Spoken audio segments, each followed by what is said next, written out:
नमस्कार साथियों, स्वागत है आपका the GS platform YouTube channel में। तो आज मैं आपके लिए एक जीएस का टेस्ट लेकर आया हूं, यानी कि सामान्य अध्ययन के लिए एक टेस्ट सीरीज़ है, जिसमें पहला टेस्ट मैं आपके सामने रख रहा हूं। तो इसमें आपको बताना होगा कि किस तरह से आपके क्वेश्चंस के आंसर देने होंगे। देखिए, सभी प्रश्न बहुविकल्पीय हैं, यानी वस्तुनिष्ठ प्रकार के हैं। अगर आप कल्पना कीजिए कि सहायक अध्यापक भर्ती लिखित परीक्षा में इसी तरह का टेस्ट हो तो कितना अच्छा रहेगा। तो आपसे बस यही उम्मीद करेंगे आप क्वेश्चंस का उत्तर देंगे। अगर नहीं आता है तो हम आपको आंसर दे रहे हैं। तो देखिए, चलिए देखिए किस तरह के यहाँ पे प्रश्न लिए गए हैं। यहाँ पर 20 क्वेश्चन को शामिल किया है। तो 20 क्वेश्चन में देखते हैं आप लोग कितना अपना सुधार कर सकते हैं। वैसे मैंने एक मॉक टेस्ट बनाया है, अब देखते हैं कि यहाँ पर कितना होता है। पहला क्वेश्चन है, कुतुबुद्दीन ऐबक के किस सरकार ने नालंदा तथा विक्रमशिला विश्वविद्यालय को नष्ट कर दिया था? तो बताइए इसमें क्या हो सकता है। शेरशाह सूरी हो सकता है, मालिक काफूर, बलबन या बख्तियार खिलजी। तो देखिए, इसका आंसर आपका डी है। बख्तियार खिलजी ने नालंदा तथा विक्रमशिला विश्वविद्यालय को नष्ट कर दिया था, जो कि बिहार में बने हुए हैं। तो कुतुबुद्दीन ऐबक का जो सेनापति था, वो बंगाल विजय को प्राप्त करने के बाद जब लौट रहा था तो उसने इन दो विश्वविद्यालय को नष्ट कर दिया। नेक्स्ट क्वेश्चन आपके लिए है, कौन सा हिंदू शासक महमूद गजनवी से नहीं आ रहा था? देखिए, महमूद गजनवी ने भारत पर 17 बार आक्रमण किए थे, यानी कि 17 राजाओं पर आक्रमण किए थे। तो उसमें ये जहाँ पे 4 ऑप्शन दिए गए हैं, भीम प्रथम, विद्याधर, त्रिलोचन और अल्पतकीन। तो आपको इसमें बताना है कि कौन सा शासक जो है वो नहीं आ रहा था। तो चलिए, इसमें देखिए आंसर आपका बी है, विद्याधर।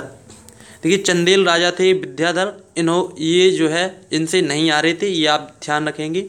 अगला आपका करंट अफेयर का क्वेश्चन है, मिस यूनिवर्स 2017 का खिताब किसने जीता?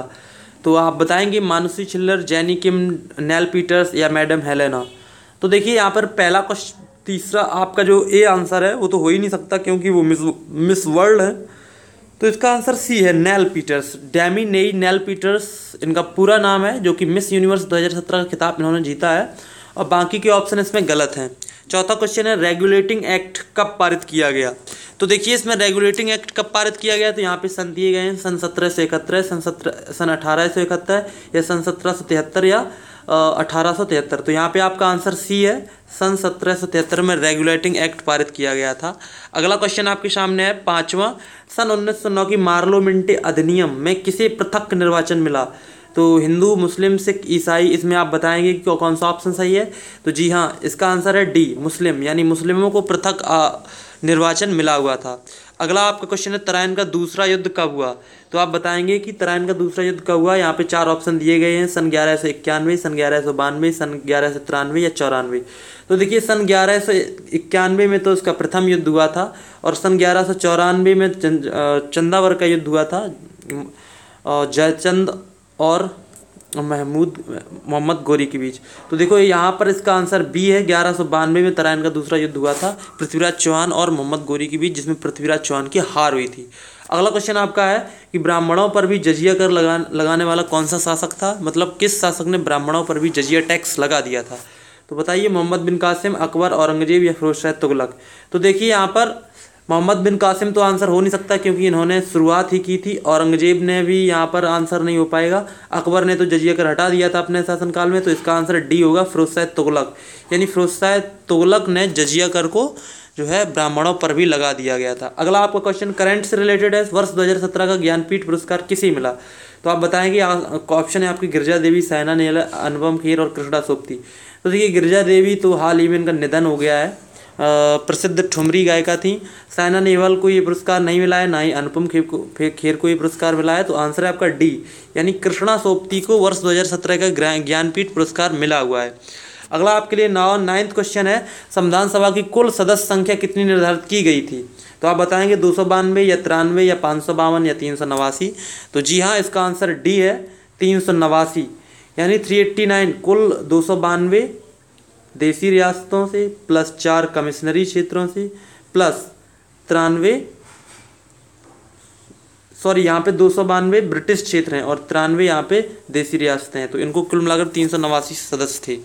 10वां आपके लिए क्वेश्चन है, समाजवादी तथा पंथ निरपेक्ष शब्द किस संविधान संशोधन द्वारा प्रस्तावना में जोड़े गए? तो आप बताएंगे 86वें संविधान संशोधन, 42वें, 43वें, 44वें। तो आप इसको आंसर बताना है कि कौन सा आपका आंसर है। तो देखो, यहाँ पे 42वां आंसर सही है, यानी बी आंसर है। 42वें संविधान संशोधन द्वारा इनको जोड़ा गया है। अगला क्वेश्चन है, किसने अपने दरबार में सिजदा तथा पाबोस की प्रथा आरंभ की थी? तो आप बताएंगे कि ये जो प्रथाएं हैं सिजदा तथा पाबोस, देखो हम बता दें कि सुल्तान के पैरों को चूमना और घुटनों के बल बैठना, ये जो दुकार थे इनको सिजदा तथा पाबोस की प्रथा कहा जाता है। तो ये किसने शुरू की थी, किस सल्तनत काल के शासक ने शुरू की थी? तो जी हाँ, इसका नाम है डी, बलबन ने ये प्रथा शुरू की थी। अगला क्वेश्चन है आपका, अलाउद्दीन खिलजी के आक्रमण के समय चित्तौड़ के राजा का नाम क्या था, यानी चित्तौड़ के शासक कौन थे? तो बताएंगे राणा सांगा या फिर राणा प्रताप। देखो राणा सांगा बिल्कुल गलत है, क्योंकि राणा सांगा इनके काल की नहीं थी, राणा सांगा बाबर के काल की थी। राणा प्रताप भी यहाँ पे गलत आंसर है, क्योंकि राणा प्रताप अकबर के टाइम की थी। तो यहाँ पे देखिए आंसर सी है, राणा रतन सिंह, जो कि पद्मावती के पति थे। तो ये आपका आंसर हो गया है। 13वां क्वेश्चन यहाँ पर करंट से रिलेटेड है। प्रतिष्ठित पत्रिका फोर्ब्स के अनुसार वर्ष 2017 की सबसे ताकतवर महिला कौन है? तो देखिए किरण बेदी आंसर यहाँ पे नहीं हो सकता है, सोनिया गांधी भी नहीं है, मानसी छिल्लर भी नहीं हो सकता है। यहाँ पर चंद्रा कोचर, यानी डी आंसर आपका सही है। यानी चंद्रा कोचर जो ICICI बैंक की प्रमुख हैं, इनको वर्ष 2017 का इंडिया की सबसे मजबूत यानी ताकतवर महिला घोषित किया गया है। 14वां आपका क्वेश्चन है यहाँ पे, हाल ही में किस देश ने सोफिया नामक रोबोट को नागरिकता दे दी है? तो इसका आंसर डी है, यानी सऊदी अरब ने सोफिया नामक रोबोट को नागरिकता दी है। अगला आपका क्वेश्चन है, साहित्य कला विज्ञान के क्षेत्र में समाज सेवा के क्षेत्र में 12 सदस्यों को, कितने 12 सदस्यों को राज्यसभा में मनोनीत करने का जो प्रावधान भारत में किया गया है ना, वो किस देश से लिया गया है? तो देखो यहाँ पे आंसर आपका डी है, आयरलैंड से लिया गया है, ठीक, और बाकी के देशों से नहीं लिया गया। देखिए आयरलैंड से एक चीज़ और ली गई, राज्य के नीति निर्देशक तत्व, तो ये भी आप ध्यान रखेंगे। 16वां क्वेश्चन भी है संविधान से रिलेटेड, संविधान के किस अनुच्छेद में ये कहा गया है कि अस्पृश्यता का अंत किया जाएगा? तो बहुत ही सिंपल क्वेश्चन है, यहाँ पर आंसर डी होगा, अनुच्छेद 17, इसमें ये बात कही गई है। अगला क्वेश्चन है, किस सुल्तान के बारे में कहा जाता है कि दिल्ली अभी दूर है?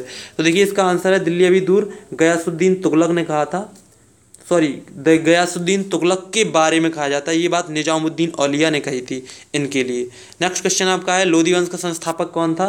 तो लोधी वंश का संस्थापक आपका बहलोल लोधी थे, इसका सी आंसर होगा। वर्ष 2017 का मैन बुकर प्राइज किसे मिला है? तो जॉर्ज सैंडर्स को मिला है, ए आंसर आपका है। अंतिम क्वेश्चन आपका है कि किस शासक ने अमुक्त माल्यद पुस्तक लिखी थी? तो देखो राजा कृष्णदेवराय जो विजयनगर के एक राजा थे, इन्होंने इस पुस्तक को लिखा था, ठीक है। तो तुलु वंश के शासक थे, तो इस चीज़ को आप ध्यान रखेंगे। तो देखो आप सोचिए कि 20 क्वेश्चन में मैंने आपको बताया है कि किस तरह से क्वेश्चन आएंगे। तो अगर आपने इन 20 क्वेश्चन में 12-15 क्वेश्चन कर लिए तो इसका मतलब आपकी तैयारी ठीक चल रही है।